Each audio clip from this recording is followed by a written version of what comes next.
25 years ago, the world began to Google, and our relationship to information and to each other hasn't been the same since. In 1998, history had ended, and much of the world was ready to party like it was 1999. Google ended the era of the encyclopedia at the digital dawn of big data. Tonight, 25 years of Googling, a search engine that now has us doing a lot of soul searching. I'm Brent, Goff in Berlin. This is The Day.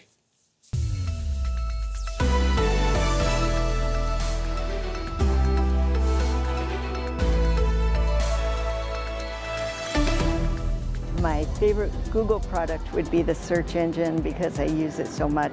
I Google constantly. I Google things every day. 50 to 100 times a day. Questions about schoolwork.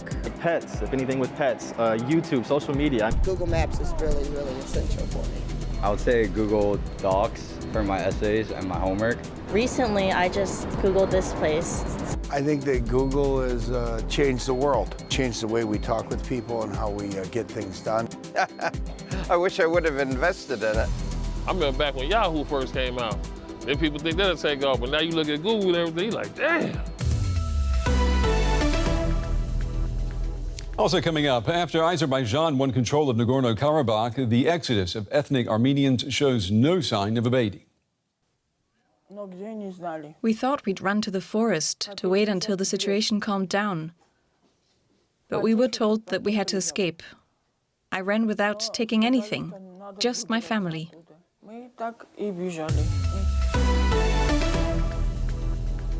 To our viewers watching on PBS in the United States and to all of you around the world, welcome. We begin the day marking a birthday. Google is 25 years old.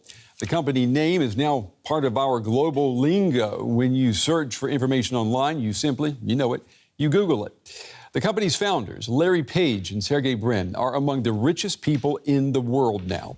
Their success story was written during what is referred to as the Wild West of the Internet, the first decade of this century. High noon has come and gone for high tech, but not for the sector's power and profits. There are concerns over Google maintaining a monopoly on the market and that it misuses and manipulates search results to maximize ad revenue. There are also worries over intellectual property rights, as well as the right to privacy. Well, my first guest is one of the world's authorities on the rise of Google and what the search engine has done to media as well as mankind. In 2009, his book, What Would Google Do?, forever linked him to an era in which people entrusted the search engine with their data and their hopes for the future. This hopeful author is Jeff Jarvis. He's a professor of journalism innovation at the City University of New York. Jeff, it's good to have you back on the program. You know, we've talked countless times over the years about Google, social media, the internet. I want us to go back to 2014. I want you to take a listen to what you said here on DW about Google and what the search engine meant for our notion of books. Take a listen. I think that we treat the book as too holy. We think that the form it has is the form it must always have, but it's a fairly recent phenomenon. What can a book be now? A book can now be a conversation. A book can be corrected and updated. A book can be collaborative and bring in other people. A book can link out to other information, and people can link directly to the ideas within a book. The form of the book can be updated in magnificent ways, and I don't think we've yet begun to experiment with it. The book being treated as holy, would you say the same thing today, Jeff? No, and in fact, I have a new book out called The Gutenberg Parenthesis, and in it, I recant. I say I was wrong. And I quote the wonderful Umberto Eco, if I may, just for a second. He said that the book is like the spoon, scissors, the hammer, the wheel. Once invented, it cannot be improved. And I think Eco was right, and I was not. You know, you have been somewhat criticized for maybe drinking the Kool-Aid of the time and naively believing that Google and co. would always do the right thing. Is that a valid description of where you, just of the zeitgeist of the time? I think that Google still proves to be a good company all in all. I'm disappointed they keep killing more products than they save. I think their decisions, for example, pulling out of China, have been all in all, I think, proper. But there's a different lesson for us that comes not from Google, but from Elon Musk. And allowing too much of our public discourse to be centralized in one company that can be taken over by a nihilistic narcissist such as him tells us that we need to be truer to the essence of the internet in the future. That is to say, more open, distributed, federated. It's the ethic of the internet that things are equal across the whole net. And I think Google has held fairly true to that ethic. Facebook less so, and Twitter under Musk not at all.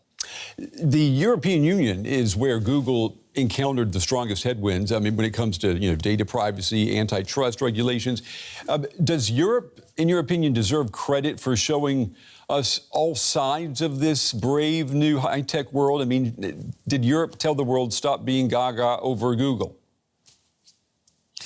Maybe too much so, I think. Under AI, we now see that the EC has said that they want to be known for regulating AI. It seems odd to me to position Europe more as a regulator than as a creator. Back in the day, I often heard European executives and especially people from government lamenting that Europe didn't have its own Google and France tried to start one at one point. And what I've always said is that Europe needs to invest more.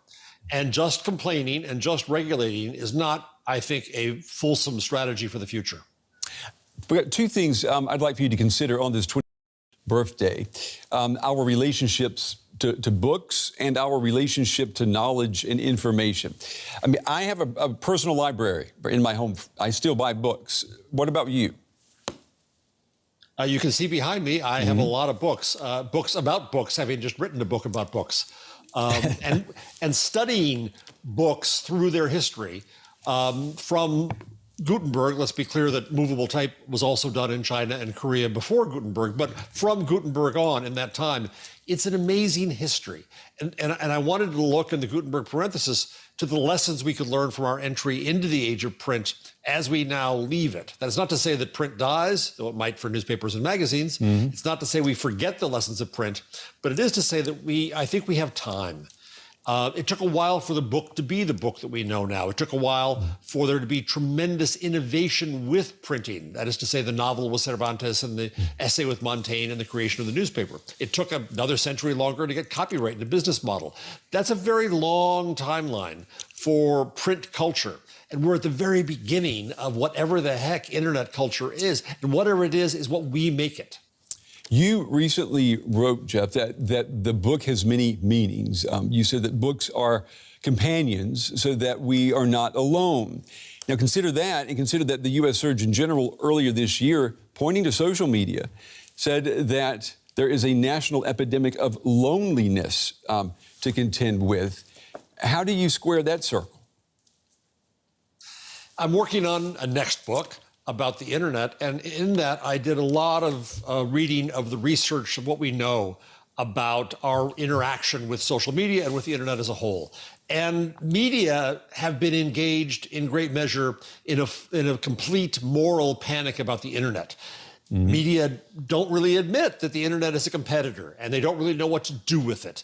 And so we see a lot of coverage, especially since the 2016 election in the US and in the UK and the results there, of trying to blame the ills of society on this new thing, the internet.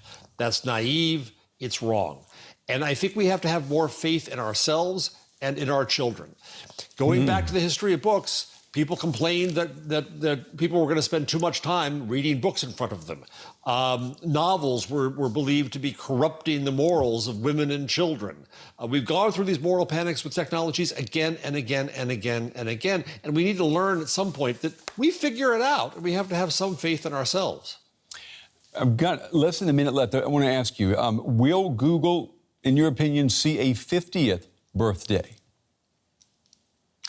I don't know. I think that none of these companies or institutions are forever. Copyright was invented at some point. Editing and publishing were institutions that were invented at some point. What I tell my journalism students today is that it is up to them to reconsider these institutions, which ones should be reinvented, remade, or replaced. Yeah, I like that. The 3 R's there. Jeff Jarvis, it's always good talking with you. Excellent analysis. Good to see you. Thank you.